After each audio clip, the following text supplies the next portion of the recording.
Hello and welcome to the transcription explanation of these designs. So these designs I'm really happy with, and I tried to make a couple of different sort of big stylistic elements. Like this one I have a continued circle, while this one I have like those kind of arcs. And I did so by using some of the flexibility that's part of this script, because each word has multiple ways it can look, because each letter has multiple ways it can look. And that's because instead of having, like this font shows, one way of writing each letter, a letter's made by combining a stem, which are these four rows, plus modifiers, which are dot modifiers or line modifiers. So a G, for example, is a deep divot letter stem, so this sort of horseshoe shape, plus one line modifier, which in context of the circle itself can look like this. Here we have a G, just like that. And then we have an E. And now an E is a vowel. Vowels are these little guys. And this is an E all by itself, just on the line of the word circle. But you can attach an E inside a G like that, which is what I did here, and that's what's shown here. An E would be right in the middle of that circle. And then we continue around, and here we have a shallow divot, like a bite taken out of a cookie. And that means our letter's in this row. And there's no dots and no lines by a T, but this line passes through it. And lines count where they end on a letter stem. So because it passes through, this line counts on the U here, because a U has one line on it, just like the G. So I connected up those two lines. This line here connects up to that line here. And then we have our last letter, which is the P. So this is a circle that's completed and inside our word circle.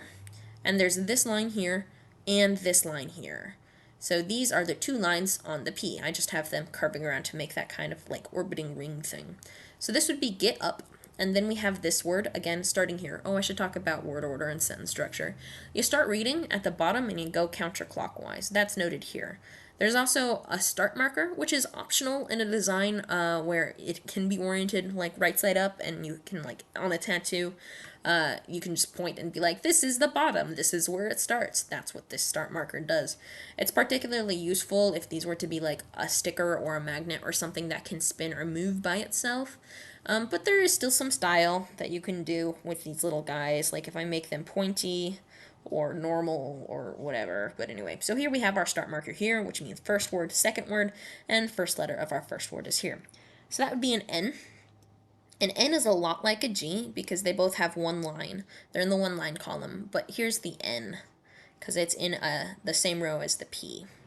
So N, and then we continue around.